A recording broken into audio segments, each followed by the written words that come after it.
Today, I'm gonna give you a short little lesson slash trick tip in how to kickflip. The same way that we covered the ollie a few weeks ago, we're gonna do that with kickflips. Now, kickflips are a very common trick to lose as you progress in skating. You start to try other tricks, your muscles get used to moving other ways, and your ankle gets used to flicking, doing other flip tricks. So naturally, kickflips kind of fall back by the wayside. It's important to learn how to kickflip. What I'm gonna call in this video is the proper way as opposed to the not proper way. So when I first learned how to kickflip, I was just doing anything I possibly could to get the board to flip, and that's fine. If you're gonna do that, like, please go for it. Just do that, and then you can, you know, pick it up later and perfect it later. That's what I wanted to do, and that's what I did. So about a year ago, I retrained myself to kickflip the proper way. And what I mean when I say that is I had a very rocket kickflip because I was so used to kickflipping into grinds, specifically into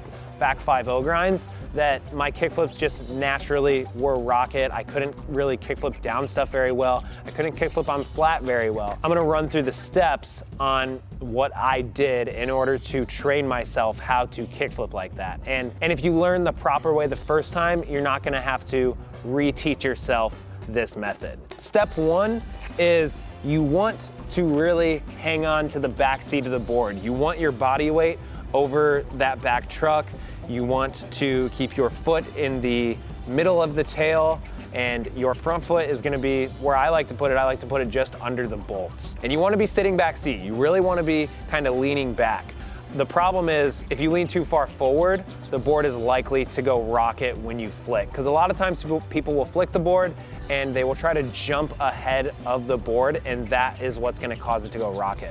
When you go to flick for a kickflip, you want to kick the board out in front of you, kind of just like the ollie. You wanna really you want to get your ankle and your foot to stick to the nose of the board, and you want it to kick out in front of you. And now when it comes to the flick, obviously you want to kick out in front of you, but you really want to feel your foot sticking to the nose of the board. Like, you want to feel the sole of the shoe catching. Once the board gets to here in the air, like once it's level, that's when you flick.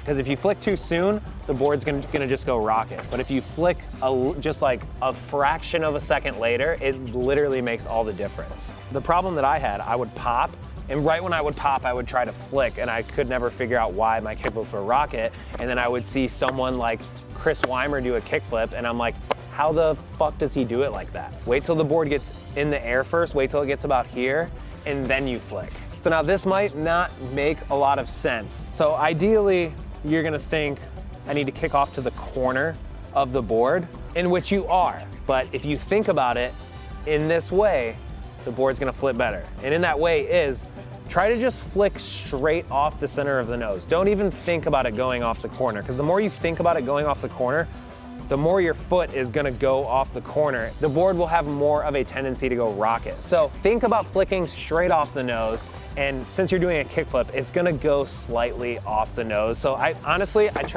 think to flick straight off the nose, but in actuality, it flicks like somewhere around here. So yeah, I mean, as far as foot placement too, I just kind of put my back foot, like, I put it as far back on the tail as is comfortable for me. I don't really do anything too different. For my front foot, I have the board just under the bottom 2 bolts, and I angle it just slightly, like ever so slightly, not a lot. And I see some people dramatically angle their foot and it works for them, and I see them do kickflips, and I'm like, how in the hell do you do it like that?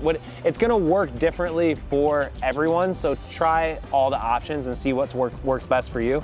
The main goal is, no matter how you position your feet, you want to get your foot to stick to the nose of the board. You wanna feel it grabbing on your board. And once you get here, you just wanna make sure that you're flicking it and like bringing your feet out of the way to allow it to flick, because if it sticks too hard, the board's just gonna like shoot out. Naturally, if you get this down, when the board dips, you're gonna feel it hit your back foot. And that's like what you wanna aim for. That's exactly what you wanna feel. You wanna feel the board smack up to your back foot, and then just like any other trick, just like an ollie, just like you're doing anything else, you know, land over the bolts and ride away. Quick rundown. So, foot placement, back foot on the tail, wherever it's comfortable. Front foot just under the top 2 bolts, slightly angled. Flick straight off the nose. Feel your foot stick to the nose. Flick it about here. Feel it hit your back foot. land over the bolts. What tricks do you guys want to learn next? Leave a comment, let us know.